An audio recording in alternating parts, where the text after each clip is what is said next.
يا أيها الذين آمنوا كتب عليكم الصيام كما كتب على الذين من قبلكم لعلكم تتقون أياما معدودات فمن كان منكم مريضا أو على سفر فعدة من أيام أخر صدق الله العلي العظيم.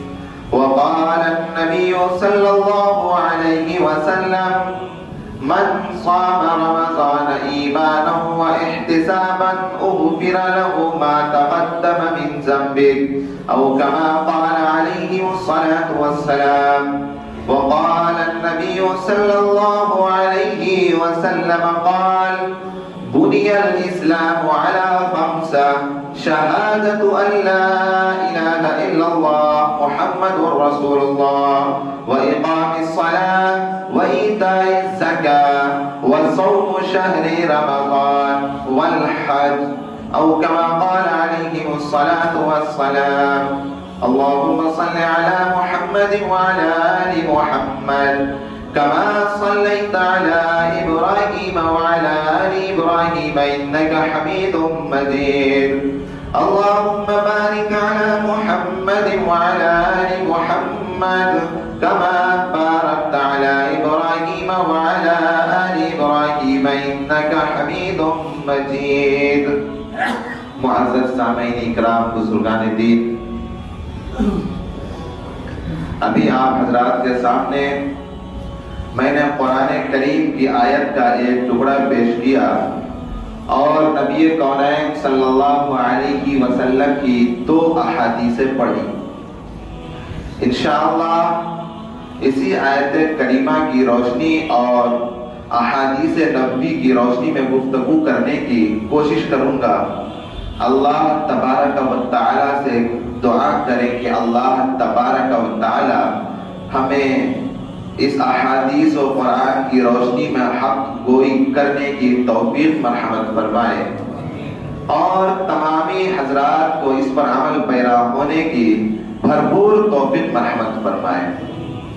معزز سامعین اکرام، ماہ شعبان المعظم کے مہینہ کا آج آخری جمعہ ہے، یعنی شعبان المعظم کا مہینہ آج کے بعد 3-4 دنوں میں ختم ہونے کو ہے اور فضیلت والا، برکت والا، عظمت و رفعت والا مہینہ جس کا بے صبری سے مسلمانوں کو انتظار رہتا ہے اور انتظار رہے گا، وہ مہینہ ہم سب کے بیچ دستک دینے والا ہے.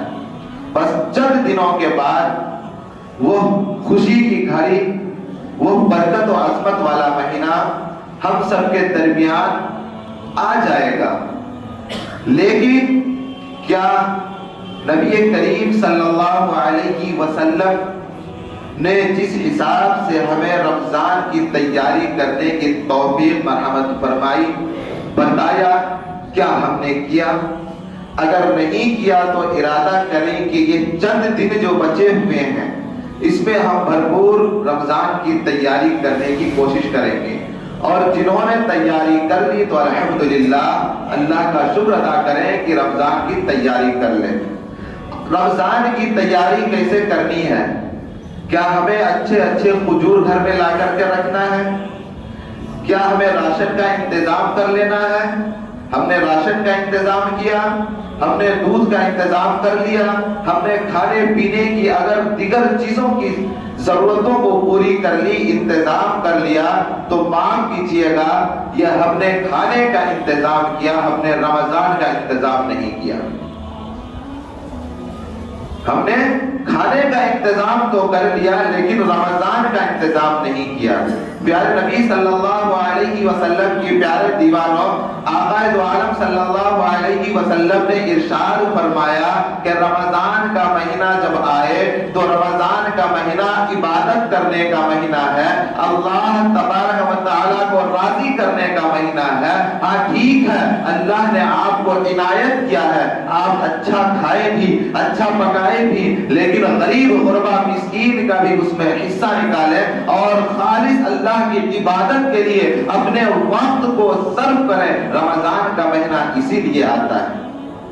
لیکن آج ہمارا حال یہ ہے کہ رمضان کے آنے سے پہلے پہلے ہر چیز کا انتظام ہم کر لیتے ہیں. ہمارے گھروں میں راشن اویلیبل ہو جاتا ہے, کھجور کا انتظام ہو جاتا ہے, پورے مہینے کے سالن گوشت کا انتظام تو ہو جاتا ہے. لیکن معاف کیجیے گا, اللہ کے نبی نے فرمایا کہ جو گوشت کھاؤ وہ گوشت حلال ہونا چاہیے. جس پیسے سے گوشت خرید کر کے لاؤ وہ پیسہ حلال ہونا چاہیے. اگر حرام کے پیسے سے گوشت خرید کر کے لائے اور بسم اللہ پڑھ کر کے کھائے تو بھی وہ گوشت تمہارے لیے حلال نہیں. ہمارا کھانا, ہمارا غذا جو اندر جا رہا ہے وہ حلال ہونا چاہیے. اور اللہ تبارک و تعالیٰ نے رمضان کا استقبال کرنے کا جو حکم دیا تو ہمیں رمضان کا استقبال کیسے کرنا ہے, رمضان کی تیاری کیسی کرنی ہے, معلوم ہے؟ نہیں معلوم. اس لیے نہیں معلوم کہ ہم نے کبھی سوچا ہی نہیں, اس پر غور و فکر نہیں کی کہ ہم سیکھے ہی نہیں, پوچھے ہی نہیں کہ رمضان کی تیاری ہمیں کرنی کیسے ہے. آئیے میں آپ کو بتاؤں کہ رمضان کی تیاری کیسے کرنی ہے. اگر ہم نے رمضان المبارک کے آنے سے پہلے پہلے ہمارے جو قریبی رشتہ دار ہیں, جو قریبی دوست ہیں, اگر وہ ہم سے ناراض ہیں, ہم نے ان میں کافی دنوں سے بات کلام بند ہے, اگر ہم سے گفتگو نہیں کر رہے, ہم اس سے رمضان المبارک سے پہلے پہلے جا کر کے ہم ملاپ کر لے, صلح کر لے, اگر اس سے ہم اپنی معافی تلافی کر لے, یہ رمضان کی تیاری ہے. ہم نے اپنے عبادتوں میں اگر اضافی کر دیا, ہم نماز کو چھوڑتے تھے, ہم نماز کے پڑھنے والے بن گئے, ہم نماز پڑھتے تھے, صرف فرض اور واجبات کا ادا کرتے تھے, ہم نوافل میں عمل کرنے والے بن گئے, ہم پڑوسیوں کی خدمت داری کرنے والے بن گئے, اپنے بھائیوں پر ظلم و زیادتی کرتے تھے, اس ظلم سے ہم رکنے والے بن گئے, ہم گناہ کرنے والے تھے, آنکھوں سے گناہ کرنے والے تھے, ہم اپنے جسم سے گناہ کرنے والے تھے. اگر اس گناہ سے ہم بچ گئے, اللہ رب کریم کی طرف رجوع کر لیے, تو واقعی ہم نے رمضان کی تیاری کر لی. اگر ہم نے صرف کھانے پینے کا انتظام کیا تو یہ رمضان کی تیاری نہیں, یہ تو صرف ہم نے کھانے پینے کا انتظام کیا. پیارے آقا صلی اللہ علیہ وسلم کے پیارے دیوانوں, اللہ تبارک و تعالیٰ نے ہمیں روزہ رکھنے کا حکم کیوں دیا؟ اللہ نے روزہ رکھنے کا حکم کیوں دیا؟ تاکہ ہم نیک ہو جائیں, ہم گناہ سے بچ جائیں. لیکن ہمارے آرا میں حال یہ ہے کہ جب رمضان مبارک کا مہینہ آتا ہے تو ہوٹلوں میں بڑے بڑے پردے لگ جاتے ہیں, ہوٹلوں میں بڑے بڑے پردے لگ جاتے ہیں, روزہ رکھنے کا انتظام نہیں کرتے, روزہ کی تیاری نہیں کرتے. لیکن البتہ روزہ سے بچنا کیسے ہے اس کا ہم پہلے سے تیاری کر لیتے ہیں. طرح طرح کی بیماریاں ڈھونڈ کر کے نکال لیتے ہیں, طرح طرح کے عذر کو پیش کر دیتے ہیں. پیارے بھائی, ہوٹل میں پردہ لگنے سے ہم اس لیے چھپتے ہیں, بچ کر کھاتے ہیں کہ کوئی دیکھ نہ لے, کوئی مولانا کوئی امام صاحب نہ دیکھ لے, ہمارے گھر کا کوئی احباب نہ دیکھ لے, کوئی دوست و اقارب نہ دیکھ لے. پیارے اسلامی بھائی, کوئی مولانا آپ کو بچانے نہیں جائے گا, کوئی آپ کے گھر والا بچانے نہیں جائے گا. سوچے جس کے لیے آپ روزہ رکھ رہے ہیں وہ اللہ رب کریم آپ 10 پردے 10 دروازے کے پیچھے چھپ کر کے کھائیں گے. اللہ آپ کو دیکھ رہا ہے اور وہ اللہ اسی جگہ پہ آپ کو ذلیل و رسوا کر دے گا. ہم نے رمضان المبارک کو سمجھا کیا ہے. اللہ نے یہ 30 روزہ جو رکھنے کا حکم کیا اس لیے کہ تاکہ تم گناہ سے بچ جاؤ, نیکی کرنے کی عادت تمہارے اندر آ جائے, نیکی کی لت لگ جائے. معاف کیجیے, اگر ہم روزہ رکھ کر کے بھی ہم گناہ سے نہیں بچ رہے ہیں تو وہ روزہ ہمارا قابل قبول نہیں ہے, وہ روزہ نہیں ہے. اگر روزہ رکھ کر کے بھی ہم دوسروں کی غیبت کرتے ہیں, پیارے نبی سرکار دو عالم صلی اللہ علیہ وسلم نے ارشاد فرمایا کہ روزہ مومنوں کے لیے ڈھال ہے جب تک کہ پھٹ نہ جائے. فرمایا گیا ہے اللہ کے نبی سرکار دو عالم صلی اللہ علیہ وسلم ڈھال کیسے پھٹتا ہے؟ اللہ کے نبی نے ارشاد فرمایا کہ اگر کوئی مومن بندہ روزہ رکھتا ہے اور روزہ رکھنے کے بعد وہ جھوٹ بولتا ہے اس کا روزہ پھٹ جاتا ہے. کوئی روزہ رکھ کر کے اگر کسی کی قیمت کرتا ہے اس کا روزہ پھٹ جاتا ہے. کوئی روزہ رکھ کر کے کسی کی چغلی کو سنتا ہے اس کا روزہ پھٹ جاتا ہے. کوئی روزہ رکھ کر کے آنکھوں سے غیر محرم پر اگر نظر ڈالتا ہے اس کا روزہ پھٹ جاتا ہے.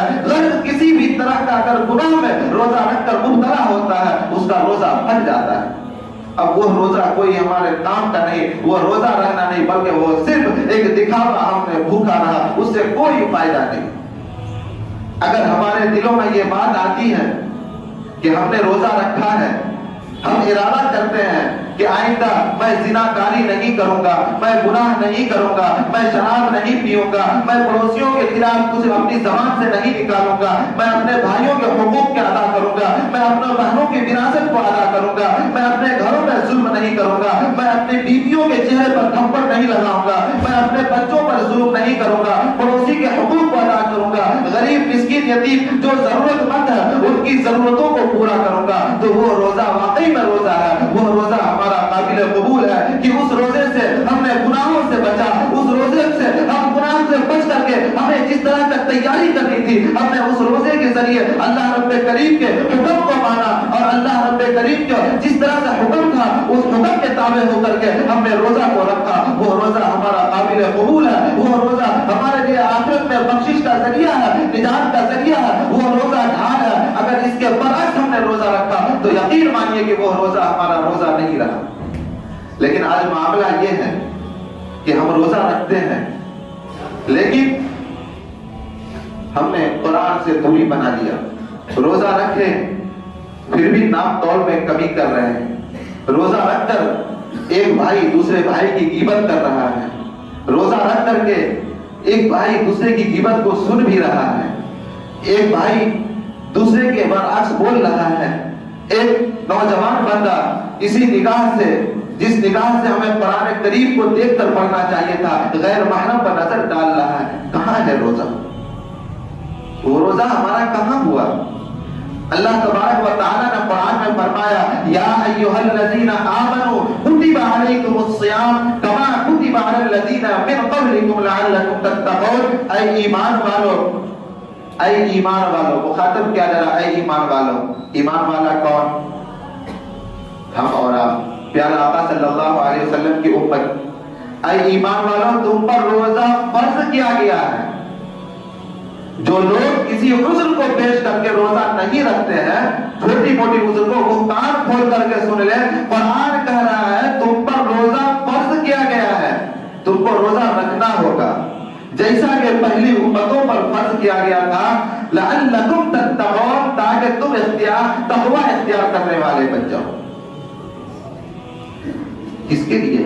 اللہ کا فرمان۔ اور ہم کیا کرتے ہیں؟ معمولی سا اگر پیٹ میں درد رہا، اگر ہلکا سا بخار رہا یا شوگر رہا، ہم روزہ کو چھوڑ دیتے ہیں۔ یقین مانیے اسی مسجد کے مقتدی میں سے ایک حضرات کو میں نے دیکھا، میں بولنے پر مجبور ہوں، نہیں بولنا تھا، کہ گزشتہ رمضان میں حالات ایسی تھی کہ ڈاکٹروں نے، بڑے بڑے ڈاکٹروں نے ان کو منع کیا کہ آپ روزہ نہ رکھیں، آپ کی صحت خراب ہو جائے گی، آپ کے جان کو خطرہ ہے، لیکن انہوں نے اس پچھلے رمضان کے پورے روزے کو رکھا۔ ڈاکٹر نے منع کیا، انہوں نے پورے رمضان کے روزے کو رکھا، الحمدللہ پورے رمضان کا روزہ پار بھی ہو گیا، پوری تراویح بھی انہوں نے پڑھ لی، اور اللہ نے روزے کے ذریعے شفا دے دی۔ ابھی صحیح ہے وہ، آپ کے محلے کی بات۔ تو اللہ کے نبی نے فرمایا روزہ میں شفا ہے۔ اب جا کر کے کانٹیکٹ کرے، بڑے بڑے ڈاکٹروں سے ملے، روزہ ان کا کہنا ہے، بڑے بڑے ڈاکٹروں کا بھی کہنا ہے کہ روزہ رکھنے سے صحت کو آرام ملتا ہے، بیماری ختم ہوتی ہے۔ لیکن آج ہم نے ایک یہ چیز بنا لیا ہے کہ روزہ رکھیں گے تو ہماری بیماری بڑھ جائے گی، روزہ رکھیں گے تو ہماری صحت خراب ہو جائے گی، نہ جانے کیسے کیسے جملے، کیسے کیسے عذر ہم نے بنا لیے۔ پیارے بھائی، کیا آقا تو عالم صلی اللہ علیہ وسلم کی فرمان یہی ہے؟ جب آقا تو عالم صلی اللہ علیہ وسلم کے سامنے اللہ رب کریم ہم سے پوچھے گا کہ کیا تمہیں نہیں معلوم، کیا تم نے قرآن کی اس آیت کو نہیں پڑھا، یا ایھا الذین آمنوا کتب علیکم الصیام، تو وہاں پہ کیا ہم جواب دیں گے؟ ہمارے پاس کیا جواب رہے گا؟ پھر اللہ کے نبی سرکار تو عالم صلی اللہ علیہ وسلم کے حدیث ہے، بنی الاسلام علی خمسۃ شہادۃ اللہ الہ الا اللہ محمد رسول اللہ واقام الصلاۃ وایتاء الزکاۃ وصوم شہر رمضان والحج، کہ رمضان کے مہینے کا روزہ تم پر فرض قرار دیا گیا۔